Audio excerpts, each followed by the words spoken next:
ইসলাম সত্য, অন্য ধর্ম সত্য। এটা যদি কেউ মনে করে যে ইসলাম ছাড়া অন্য কোনো ধর্ম সত্য, অনুসরণযোগ্য, কেউ যদি মনে করে, সে ঈমান থেকে বের হয়ে যাবে, তার ইসলাম নষ্ট হয়ে যাবে, তার ঈমান নষ্ট হয়ে যাবে। কারণ রাসূল কারীম ইসলাম যখন দুনিয়াতে আসছেন, রাসূল দুনিয়াতে আসার পর যত ধর্ম, যত মতাদর্শ আছে সমস্তগুলো রহিত হয়ে গেছে, বাতিল হয়ে গেছে। ইসলাম ছাড়া অন্য কোনো ধর্ম, অন্য কোনো মতাদর্শ সত্য নয়, অনুসরণযোগ্য নয়। ইন্না দীনা ইনদাল্লাহিল ইসলাম, যে আল্লাহ তাআলার কাছে একমাত্র সত্য ধর্ম হচ্ছে ইসলাম। ইয়াবতাগি গায়রাল ইসলামি দীনান ফালা ইউকবালু মিনহু। কেউ যদি ইসলাম ছাড়া অন্য কোনো ধর্মকে তালাশ করে, অন্য কোনো ধর্মকে গ্রহণ করে, কখনো আল্লাহ তাআলা তার থেকে সেটা কবুল করবেন না। আমরা গত জুমায় আলোচনা পেশ করেছিলাম যে আল্লাহ তাআলা আমাদেরকে যে ঈমানের সম্পদ দান করেছেন, এই ঈমান অত্যন্ত দামি একটা সম্পদ। এই ঈমানই মূলত আমাদের হেদায়েতের পথ দেখায়। এই ঈমানের মাধ্যমে আমরা জান্নাত হাসিল করতে পারি এবং ঈমানের মাধ্যমে জাহান্নামের ভয়াবহ শাস্তি থেকে নিজেকে বাঁচাতে পারি। তো ঈমান এমন একটা গুরুত্বপূর্ণ সম্পদ। ঈমান যেমন গুরুত্বপূর্ণ সম্পদ, ঈমানের মাধ্যমে আমাদের দুনিয়া সুন্দর হয়, আখিরাত সুন্দর হয়, ঠিক তদ্রূপভাবে ঈমান খুবই সেন্সিটিভ, অত্যন্ত সংবেদনশীল একটি বিষয়। ঈমানের বিপরীত যে বিষয়গুলো আছে, এগুলো যদি আমাদের মধ্যে আসে, তাহলে আমাদের ঈমান নষ্ট হয়ে যাবে, আমরা হতভাগা এবং দুর্ভাগাদের অন্তর্ভুক্ত হয়ে যাব।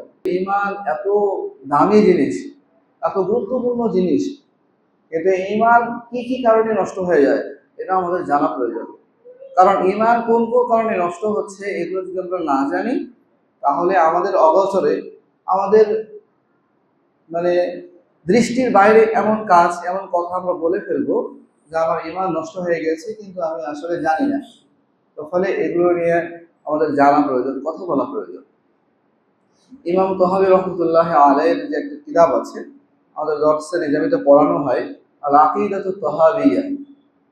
এই কিতাবের মধ্যে একটা আকীদা লেখা আছে, 21 পৃষ্ঠার 61 নম্বর আকীদা।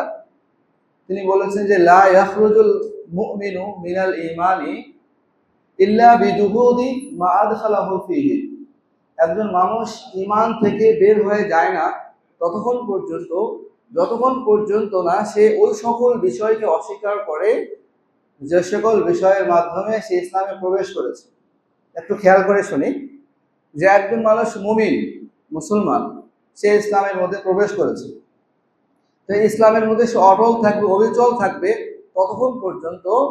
যতক্ষণ পর্যন্ত না সে ওই সকল বিষয়কে অস্বীকার করবে যে সকল বিষয়ের মাধ্যমে সে ইসলামে প্রবেশ করেছিল। তার মানে কি, যে সকল বিষয় বিশ্বাস করার মাধ্যমে একজন মানুষ মুসলিম হয়, এগুলোকে অস্বীকার করলে সে অমুসলিম হয়, সে কাফের হয়, সে ইসলাম থেকে বের হয়ে যায়। এটা মোটা দাগে একটা কথা যে একজন মানুষ কখন ইসলাম থেকে বের হয়ে যায়। এরপরে এই মূলনীতিকে সামনে রেখে ফুকাহায়ে কেরাম অনেকগুলো কারণ ব্যাখ্যা করেছেন যে মানুষের মধ্যে যদি এই বিষয়গুলো পাওয়া যায়, তখন সে ইসলাম থাকে না, মুসলিম থাকে না, ইসলামের গণ্ডি থেকে সে বের হয়ে যায়, সে মুরতাদ হয়ে যায়, সে কাফের হয়ে যায়, সে মুনাফিক হয়ে যায়। একজন মানুষ পূর্ণাঙ্গ মুমিন কখন হয়? যখন আল্লাহ কর্তৃক যা কিছু দেওয়া হয়েছে সেগুলোকে বিশ্বাস করে এবং রাসূল কারীম সাল্লাল্লাহু আলাইহি সাল্লাম যা কিছু বলেছেন এই সবগুলোকে যখন বিশ্বাস করবে, তখন সে মুমিন হবে। কোরআন এবং সুন্নাহর দ্বারা অকাট্যভাবে যে সকল বিষয় প্রমাণিত, এগুলোকে বিশ্বাস করতে হবে। এগুলোকে কেউ যদি অবিশ্বাস করে, তাহলে সে ইসলাম থেকে বের হয়ে যাবে। তো 10টা এমন কারণ আছে যে সকল কারণে আমাদের ঈমান নষ্ট হয়ে যায়। 1 নম্বর হচ্ছে, কেউ যদি ইসলামকে ত্যাগ করে, ইসলামকে সে ত্যাগ করেছে, ইসলাম ত্যাগ করে সে নাস্তিকবাদ দিকে গেছে, সে মুরতাদ হয়ে গেছে, তাহলে তার ঈমান নষ্ট হয়ে যাবে। ঈমান নষ্ট হওয়ার 2 নম্বর কারণ, যেমন একজন মানুষ শিরিক করে, আল্লাহ তাআলার সমকক্ষ কাউকে দাঁড় করায়। আল্লাহ তাআলার যে গুণাবলী আছে, এই গুণাবলীগুলো আল্লাহ ছাড়া অন্য কারো জন্য সাব্যস্ত করে। যেমন আল্লাহ তাআলা সন্তান দান করতে পারেন, এটা আল্লাহর ক্ষমতা। এখন কেউ যদি মনে করে যে আমার অমুক দেবতাই আমাকে সন্তান দেবে, অমুক পীরে আমাকে সন্তান দেবে, তাহলে সে আল্লাহর জন্য যেই গুণাবলী, যেই ক্ষমতা, সেটা অন্য কারোর জন্য সাব্যস্ত করলো, এটা শিরিক করলো সে। আর একটা হচ্ছে যেই ইবাদতটা আল্লাহ তাআলার জন্য করা দরকার, সেটা আল্লাহর জন্য না করে অন্য কারোর জন্য সে করছে, তাহলে সে শিরিক করলো। আর শিরিক করার দ্বারা একজন মানুষ মুসলিম থাকতে পারে না, সে ইসলাম থেকে বের হয়ে যায়, সে মুশরিক হয়ে যায়। সুতরাং কেউ যদি এখন মনে করে মাজারে গিয়ে কবরকে, পীরের কবরকে সিজদা করলো, অথবা কোনো মূর্তির সামনে গিয়ে সিজদা করলো, তাহলে সে মুশরিক। যে ইবাদত আল্লাহর সামনে মাথা নত হওয়ার কথা, কিন্তু সে কি করছে? সে মাজারে গিয়ে এটা করছে, সে পীরের দরবারে গিয়ে করছে, সে মূর্তির সামনে গিয়ে করছে, তাহলে তার ঈমান নষ্ট হয়ে যাবে। এরপরে মনে করেন যে সাহায্য করা, শাফাআত করা, বিপদ থেকে উদ্ধার করা, এই সবগুলো কার ক্ষমতা? আল্লাহ তাআলার না? বিপদে সাহায্য কে করতে পারেন? আল্লাহ তাআলা করেন। রোগ মুক্তি কে করেন? আল্লাহ তাআলা করেন। রিজিক কে দেন? আল্লাহ তাআলা দেন। এই যে ক্ষমতা, এগুলো তো আল্লাহ তাআলা। এখন কোনো ব্যক্তি যদি আল্লাহর কাছে সাহায্য না চেয়ে, আল্লাহর কাছে তার মোনাজাত না করে কোনো মাজারে গিয়ে চায়, কোনো মূর্তির কাছে গিয়ে চায়, তাহলে তার সে আল্লাহর সঙ্গে শিরিক করলো। 3 নম্বর হচ্ছে জরুরিয়াতে দিন। কি শব্দ বললাম? জরুরিয়াতে দিন। শব্দটা একটু খেয়াল করি, জরুরিয়াতে দিন। দিনের যে মৌলিক বিষয়, যেগুলো কোরআন দ্বারা, হাদিস দ্বারা, উম্মার এজমা দ্বারা প্রমাণিত, অকাট্যভাবে প্রমাণিত এবং সর্বজন বিদিত, সকলে জানে, এরা সাহাবা কেরামের যুগ থেকে চলে আসতেছে, তাবেঈনের যুগ থেকে, আইম্মায়ে মুজতাহিদের যুগ থেকে বর্তমান জামানা পর্যন্ত যেগুলো চলে আসছে, সবাই জানে এটা ইসলামের একটা বিধান। এটা জানা কথা, জানার পরও এটাকে কেউ অস্বীকার করে। যেমন ধরেন নামাজ পড়া ফরজ, রোজা রাখা ফরজ, হজ করা ফরজ, যাকাত দেওয়া ফরজ, পর্দা করা ফরজ। এই যে অকাট্য বিষয়, দ্বীনের যে মৌলিক বিষয়, অকাট্য বিষয়, যেটা কোরআন দ্বারা, সুন্নাহ দ্বারা, ইজমা দ্বারা প্রমাণিত, এমন জরুরিয়াতে দ্বীনকে, মৌলিক বিষয়কে কেউ যদি অস্বীকার করে, তাহলে সে ইসলাম থেকে বের হয়ে যাবে। তাহলে সে কি হয়ে যাবে? ইসলাম থেকে বের হয়ে যাবে। সে মনে করলো যে নামাজকে অস্বীকার করতেছে, নামাজ পড়বো না, তাহলে সে কি হয়ে যাবে? ইসলাম থেকে বের হয়ে যাবে। তাহলে ইসলামের যে মৌলিক জরুরিয়াতে দ্বীন যেগুলো আছে, এগুলোকে কেউ যদি অস্বীকার করে, তাহলে সে আর মুসলিম থাকতে পারে না, সে কাফের হয়ে যাবে। তাহলে এটা 3 নম্বর কারণ বললাম, যে জরুরিয়াতে দ্বীন মানে কোরআন, হাদিস, ইজমা দ্বারা প্রমাণিত যেগুলো বিষয়, এমন কোনো বিষয়কে কেউ যদি অস্বীকার করে, তাহলে সে কখনো মুসলিম থাকতে পারে না। কেউ যদি মনে করে কিসের নামাজ, নামাজ কিছু আছে নাকি, নামাজ বলতে কোনো কিছু নাই, অস্বীকার করে বসলো, তাহলে সে মুসলিম না। হ্যাঁ, তার ব্যক্তি জীবনে নামাজ পড়ে না, এই বোধটা আছে যে আমি নামাজ পড়ছি না, আমার গুনাহ হচ্ছে, আমি আল্লাহর হুকুমের নাফরমানি করছি, এই অনুভূতি আছে, গুনাহ হচ্ছে, এটাও আছে, সে কিন্তু অস্বীকার করে নাই। নামাজ বলতে কিচ্ছু নাই এটা সে বলছে না, সে বলে যে হ্যাঁ নামাজ পড়া ফরজ, কিন্তু আমি গাফলতের কারণে পড়তে পারছি না, এটা আলাদাই জিনিস, সে অস্বীকার করেনি, সে মুসলিম থাকবে, গুনাহগার সে, কিন্তু কাফের হবে না। কিন্তু কেউ যদি মনে করে নামাজ বলতে কিছু নাই, রোজা আবার কিসের, রোজা বলতে কিচ্ছু নাই, কিসের জাকাত, জাকাত তো একটা জরিমানা, কেন দেবো, এরকম যদি বলে, মৌলিক বিধানকে কেউ যদি অস্বীকার করে, তাহলে সে কাফের হয়ে যাবে। 3 নম্বর বললাম।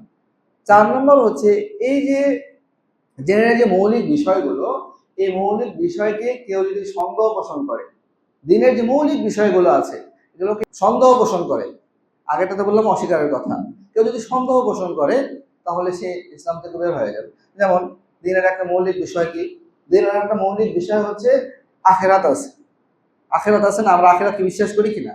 এটা আমাদের আকীদার অংশ, যে আমরা যখন মৃত্যুবরণ করব, আমাদের মৃত্যু পরবর্তী আরেকটা জীবন আছে, যেখানে আমাদের হিসাব কিতাব দিতে হবে। তাহলে আখিরাত আছে। এখন কেউ যদি এই কথা বলে আখিরাত আছে কি নাই আমার সন্দেহ আছে, এই যে দ্বীনের মৌলিক বিষয়, অকাট্যভাবে প্রমাণিত, সুসাব্যস্ত, যেটা সবাই জানে, এরকম বিষয়কে সে সন্দেহ পোষণ করছে, যে আখিরাত আছে কি নাই এই বিষয়ে আমার সন্দেহ, সংশয় আছে, তাহলে তার ঈমান নষ্ট হয়ে যাবে, সে ইসলাম থেকে বের হয়ে যাবে। সে মনে করছে আমাদের নবী শেষ নবী, শেষ নবী কি শেষ নবী না এই ব্যাপারে আমার সন্দেহ আছে, তাহলে তার ঈমান নষ্ট হয়ে যাবে। তাহলে দিনের যে মৌলিক বিষয়গুলো, এই বিষয়গুলির ব্যাপারে কেউ যদি সন্দেহ পোষণ করে তাহলে তার ঈমান নষ্ট হয়ে যায়। 4 নম্বর বললাম, আল্লাহ তাআলা বলেছেন ইন্নামাল মুমিনুনা আল্লাযীনা আমানু বিল্লাহি ওয়া রাসূলিহি সুম্মা লাম ইয়ারতাবু। যে মুমিন কারা? মুমিন তো তারা যারা আল্লাহকে বিশ্বাস করে, রাসূলকে বিশ্বাস করে, এরপর আর সন্দেহ পোষণ করে না, তারা হচ্ছে মুমিন। এখন ঈমানও আনবেন, সন্দেহ পোষণ করবেন, এটা হবে না। সন্দেহ পোষণ করা মানে কি? এটাকে অবিশ্বাস করা। আর যখন অবিশ্বাস করবেন তখন তো আপনি মুমিনই না। 3 নম্বর বললাম। 4 নম্বর হচ্ছে এই যে দ্বীনের মৌলিক বিষয়গুলো যেগুলো বললাম জরুরিয়াতে দ্বীন, এগুলোর কোনো একটাকে কেউ যদি তাচ্ছিল্য করে, উপহাস করে, অবমাননা করে, তাহলে সে ঈমান থেকে বের হয়ে যাবে। কোরআনে কারীম দ্বীনের মৌলিক বিষয়, এটা আল্লাহর পক্ষ থেকে অবতীর্ণ হয়েছে। এখন কোরআনকে নিয়ে কেউ উপহাস করছে, তাচ্ছিল্য করছে,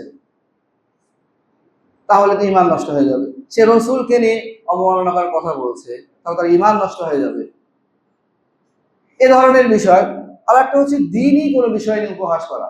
একজন মানুষ সে দ্বীনের উপর চলে, সে আল্লাহ তাআলার দ্বীন চর্চা করার কারণে সে দ্বীনি পোশাক পরিধান করে, দ্বীনি রীতিনীতিকে পালন করে, তো আপনি এটাকে উপহাস করছেন।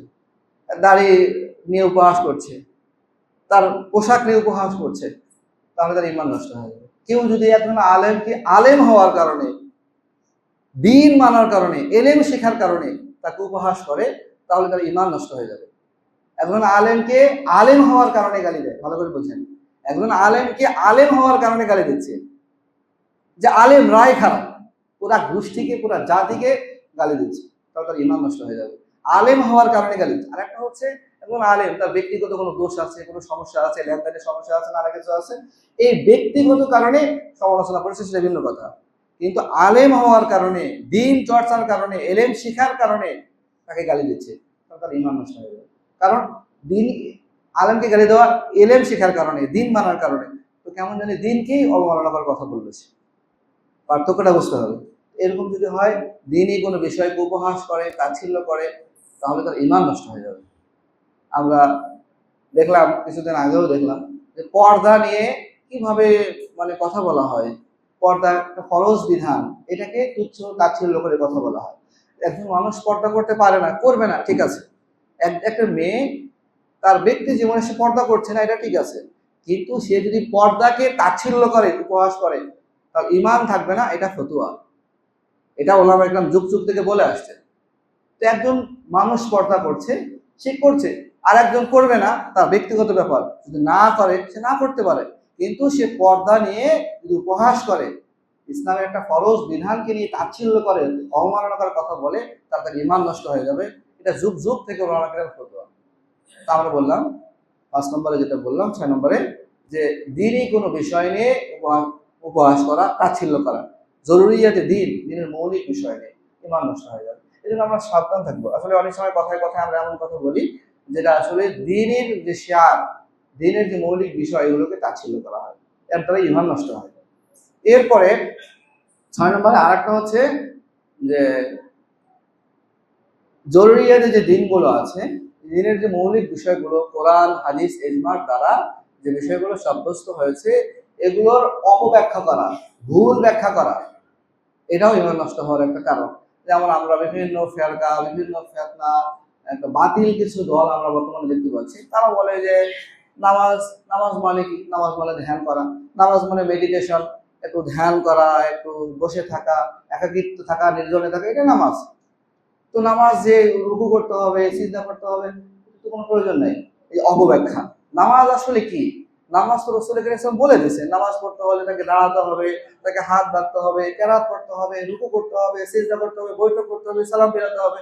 তো নামাজের যে বহু যুগ থেকে, সাহাবা কেরামের যুগ থেকে যেটা চলে আসছে যে পরিস্থিতি, আর অপব্যাখ্যা করে কি বলা হচ্ছে যে নামাজ মানে ধ্যান করা, নামাজ মানে মেডিটেশন, অধ্যাবসায়, তাহলে নামাজ হয়ে যাবে, নামাজের কি দরকার আছে? এই যে দ্বীনের মৌলিক একটা বিধানের অপব্যাখ্যা করা হচ্ছে, ভুল ব্যাখ্যা করা হচ্ছে, এর দ্বারা ঈমান নষ্ট হয়ে যায়। তাহলে দ্বীনের ভুল ব্যাখ্যা করার দ্বারা কি হয়? ঈমান নষ্ট হয়ে যায়। কোরআনে কারীমের মধ্যে আল্লাহ বলেছেন ওমিন আল্লাযীনা হাদু ইউহারিফুনাল কালিমা আন মাওয়াযি, যে কিছু কিছু ইহুদি আছে যে তারা আল্লাহর বিধানকে আপন জায়গা থেকে সরিয়ে অপব্যাখ্যা করে। এরকম মুমিনের কাজ হতে পারে না, দিনের অপব্যাখ্যা করা। এরকম বহু ফিতনা আছে, নাম বললেই আপনারা বলবেন যে হিজবুত তাওহীদ একটা চলতেছে, তারা এই ধরনের অপব্যাখ্যা ইসলামে করছে। এরকম ভাবে আমাদের যুব সমাজকে ধ্বংস করছে। তো বিষয়গুলো সাবধান থাকা, অপব্যাখ্যা করা। এরপরে 6 নম্বর বললাম। 7 নম্বর ইসলাম থেকে বের হয়ে ইসলাম বা ঈমান নষ্ট হওয়ার 7 নম্বর যে কারণ, সেটা হচ্ছে যে আমরা অনেক সময় অনেক উদারতা দেখাতে চাই, যে আমি অনেক উদার, ব্রড মাইন্ডের মানুষ, এরকম একটা বোঝাতে চাই। বোঝাতে গিয়ে আমরা বলি যে ইসলাম সত্য, অন্য ধর্মও সত্য। এটা যদি কেউ মনে করে যে ইসলাম ছাড়া অন্য কোনো ধর্ম সত্য, অনুসরণযোগ্য, কেউ যদি মনে করে, সে ঈমান থেকে বের হয়ে যাবে, তার ইসলাম নষ্ট হয়ে যাবে, তার ঈমান নষ্ট হয়ে যাবে। কারণ রাসূল কারীম ইসলাম যখন দুনিয়াতে আসছেন, রাসূল দুনিয়াতে আসার পর যত ধর্ম, যত মতাদর্শ আছে, সমস্তগুলো রহিত হয়ে গেছে, বাতিল হয়ে গেছে। ইসলাম ছাড়া অন্য কোনো ধর্ম, অন্য কোনো মতাদর্শ সত্য নয়, অনুসরণযোগ্য নয়। এই কথা অন্তরে বসাতে হবে। হ্যাঁ, আরেকটা বিষয় এখানে আছে, আমার অমুসলিম, আমার প্রতিবেশী অমুসলিম আছে, সে তার ধর্ম পালন করতেছে, সে তারটা করতেছে। আমি তাকে আঘাত করব না, তাকে অপমান করব না, তার সঙ্গে খারাপ আচরণ করব না, তার সঙ্গে সৌজন্যমূলক আচরণ আমি করব। কিন্তু তার ধর্মকে যদি আমি বিশ্বাস করি যে ওইটাও সত্য, আমারটাও সত্য, আপনার ঈমান নষ্ট হয়ে যাবে। আমি কি বিষয়টা আপনার কাছে পরিষ্কার করতে পারলাম কিনা? আপনি এটা বিশ্বাস রাখতে হবে অন্তর অন্তরে, ইসলামই একমাত্র সত্য এবং অনুসরণযোগ্য। আর কোনো ধর্ম, আর কোনো মতাদর্শ এটা মুক্তির সনদ হতে পারে না, এর মধ্যে মুক্তি অর্জন হতে পারে না। এটা আপনাকে বিশ্বাস করতে হবে। এখন আপনি উদার হয়ে বলছেন ঠিক আছে, আমাদেরটাও সত্য, তোমাদেরটাও সত্য, এগুলো যদি বলেন তো তার ঈমান নষ্ট হয়ে যাবে। তাহলে 7 নম্বরে যেটা বললাম, যে ইসলাম ছাড়া অন্য কোনো ধর্মকে সত্য, অনুসরণযোগ্য মনে করা ঈমান নষ্ট হওয়ার একটা কারণ। এটা আমরা খেয়াল রাখবো। কারণ আল্লাহ তাআলা কোরআন কারীমের মধ্যে বলছেন যে ইন্নাদ দীনা ইনদাল্লাহিল ইসলাম, যে আল্লাহ তাআলার কাছে একমাত্র সত্য ধর্ম হচ্ছে ইসলাম। আল্লাহ তাআলার কাছে একমাত্র সত্য ধর্ম কি? ইসলাম। ওয়া মান ইয়াবতাগি গায়রাল ইসলামি দীনান ফালা ইউকবাল মিনহু, কেউ যদি ইসলাম ছাড়া অন্য কোনো ধর্মকে তালাশ করে, অন্য কোনো ধর্মকে গ্রহণ করে, কখনো আল্লাহ তাআলা তার থেকে সেটা কবুল করবেন না। আচ্ছা, এরপরে 8 নম্বর ঈমান নষ্ট হওয়ার যে একটা কারণ, সেটা হচ্ছে আমাদের নবী শেষ নবী, এটা বিশ্বাস করা। আমাদের নবীর পরে আর কোনো নবী আসবে না, এই কথা বিশ্বাস করা। কেউ যদি মনে করে যে আমাদের নবীর পরেও নবী আসবে, তাহলে তার ঈমান নষ্ট হয়ে যাবে। আমাদের নবী সর্বশেষ নবী, আমাদের নবীর পরে আর কোনো নবী আসবে না। বুঝতে পারতেছেন কি? আমাদের নবী শেষ নবী, আমাদের নবীর পরে আর কোনো নবী আসবে না। কোনো ছায়া নবী, বুরুজি নবী, কোনো ব্যাখ্যার কোনো সুযোগ নেই। আল্লাহ বলেছেন যে মা কানা মুহাম্মাদুন আবা আহাদিন মিন রিজালিকুম ওয়ালাকিন রাসূলুল্লাহ খাতামান নাবিয়্যিন। আমাদের নবী শেষ নবী, আমাদের নবীর পরে আর কোনো নবী আসবে না। আল্লাহ নবী বলেছেন আনা খাতামান নাবিয়্যিন লা নাবিয়্যা বাদি, আমি সর্বশেষ নবী, আমার পরে আর কোনো নবী আসবে না।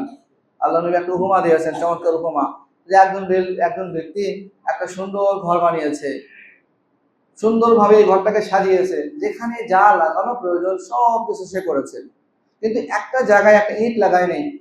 এক ব্যক্তি সেই ঘরটা দেখছে আর বলতেছে আরে এত সুন্দর করে ঘরটা বানিয়েছে, কিন্তু এই ইটটা কেন লাগায় নেই? এই ইটটা না থাকার কারণে ঘরের সৌন্দর্য কিছুটা ম্লান হয়েছে, কিছুটা খারাপ দেখা যাচ্ছে। আল্লাহ নবী বলেছেন আনা হাযিহিল লাবিনা, আমি হচ্ছে সর্বশেষ ইট। অর্থাৎ আমার মাধ্যমে নবুয়তের যে ধারাবাহিকতা শেষ হয়ে গেছে, আর কোনো নবী আসবে না। এই অকাট্য বিশ্বাস অন্তরে রাখতে হবে যে আমাদের নবীর পরে আর কোনো নবী আসবে না।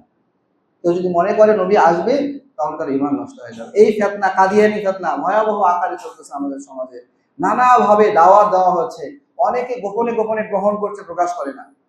কিন্তু আমরা কিছুদিন আগে একটা অ্যাক্টিভিটি দেখে বুঝতে পেরেছি যে লোকটা সে আসলে কাদিয়ানি হয়ে গেছে, কিন্তু বোঝার কোনো উপায় নেই। কিন্তু সে প্রকাশ করছে না, লোকলজ্জার ভয়ে, সামাজিক চাপের কারণে, অথবা আর্থিক কিছু সুবিধা থেকে বঞ্চিত হবে, এই ধরনের নানা কারণে সে কাদিয়ানি হয়ে গেছে, কিন্তু প্রকাশ করছে না। তো যেটা বলছিলাম যে আমাদের নবী শেষ নবী, আমাদের নবীর পরে আর কোনো নবী নাই। এখন যদি আপনি কারো চক্করে পড়ে, কারো ধোকায় পড়ে আপনি যদি সেই মতাদর্শের দিকে চলে যান, আমাদের নবী ছাড়া অন্য কাউকে আবার নবী মনে করেন, তাহলে তার ইমান নষ্ট হয়ে যাবে।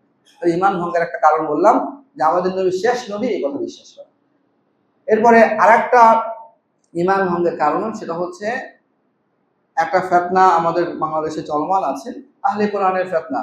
এই আহলে কোরআনরা তারা বলে যে কোরআন মানলেই হবে, হাদিস মানার কোনো প্রয়োজন নেই। অথচ হাদিস মানতে হবে।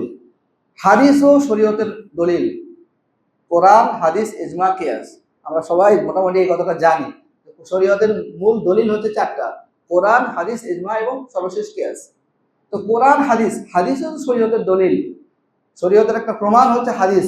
এখন কেউ যদি নবী করিম সাল্লাল্লাহু আলাইহি ওয়াসাল্লামের হাদিসকে না মানে, কেউ যদি বলে যে কোরআন মানলেই আমার মুক্তির জন্য যথেষ্ট, হাদিস মানতে হবে না, তারপর ঈমান নষ্ট হয়ে যাবে। আল্লাহ তাআলা বলেছেন, ফালা ওয়া রাব্বিকা লা ইউমিনুনা হাত্তা ইউহাক্কিমুকা ফীমা শাজারা বাইনাহুম, যে তারা ততক্ষণ পর্যন্ত মুমিন হতে পারবে না যতক্ষণ পর্যন্ত না হে নবী আপনাকে তাদের পারস্পরিক সমস্যার মধ্যে বিচারক না নির্ধারণ করবে। এরকম আয়াত আছে। আরো আয়াত আছে যে ওমাই ইউতিল্লাহ ওয়া রাসূলুহু ফাকাদ ফাযা ফাওজান আযীমা, যে আল্লাহ এবং রাসূলের আনুগত্য করবে সে সফলতা অর্জন করবে। এরকম এই হাদিসগুলির দ্বারা হাদিস ও শরীয়তের দলিল অকাট্যভাবে প্রমাণিত। ওমা আতাকুমুর রাসূলু ফাখুযু ওমা নাহাকুম আনহু ফান্তাহু, যে আর রাসূল তোমাদেরকে যা করতে বলেছেন সেটা করো, যেটা করতে বারণ করেছেন সেটা থেকে বিরত থাকো। এটাও হাদিস দলিল হওয়ার প্রমাণ আল্লাহ তাআলা বলেছেন। এখন কেউ যদি মনে করে যে এটাকে মানবে না, সে ঈমান থেকে বের হয়ে যাবে। এই বিষয়গুলোর দ্বারা এবার তার নষ্ট হয়ে যায়। আমরা যেটা বললাম, 1 নম্বর কেউ যদি ইসলাম থেকে বের হয়ে যায়, 2 নম্বর কেউ যদি আল্লাহর সঙ্গে শিরিক করে, 3 নম্বর দ্বীনের মৌলিক বিষয়গুলোকে কেউ যদি অস্বীকার করে, 4 নম্বর দ্বীনের মৌলিক বিষয়গুলো নিয়ে কেউ যদি সন্দেহ সংশয় পোষণ করে, 5 নম্বর দ্বীনের মৌলিক বিষয়গুলো নিয়ে কেউ যদি তুচ্ছ তাচ্ছিল্য করে, 7 নম্বরে দ্বীনের মৌলিক বিষয়গুলো নিয়ে কেউ যদি অপব্যাখ্যা করে। এরপরে যেটা বললাম যে আল্লাহ রাসূল ইসলাম ছাড়া অন্য কোনো ধর্মকে কেউ যদি সত্য অনুসরণযোগ্য মনে করে, তার ঈমান নষ্ট হয়ে যাবে। হাদিস ও শরীয়তের দলিল এটা যদি কেউ না মানে, তার ঈমান নষ্ট হয়ে যাবে। আমাদের নবী সর্বশেষ নবী, এই কথায় কেউ যদি বিশ্বাস না করে, তার ঈমান নষ্ট হয়ে যাবে। তো এই বিষয়গুলো আসলে আমাদের সামনে আলোচনা করার দ্বারা কাউকে আমরা কাফের সাব্যস্ত করবো এটা না, আমাদের জানা থাকতে হবে যেন আমরা নিজেরা নিজের ঈমানকে হেফাজত করতে পারি, সংরক্ষণ করতে পারি। তা না হলে দেখা যাবে যে আমার অগোচরে আমার ঈমান নষ্ট হয়ে গেছে, খবরও নেই আমার। তো আল্লাহ তাআলা আমাদেরকে আমাদের ঈমানের উপর অবিচল থাকার তৌফিক দান করেন এবং ঈমান যে সমস্ত কারণে নষ্ট হয় এগুলো থেকে বেঁচে থাকার তৌফিক দান করেন। ওয়া আখিরু দাওয়ানা আলহামদুলিল্লাহ।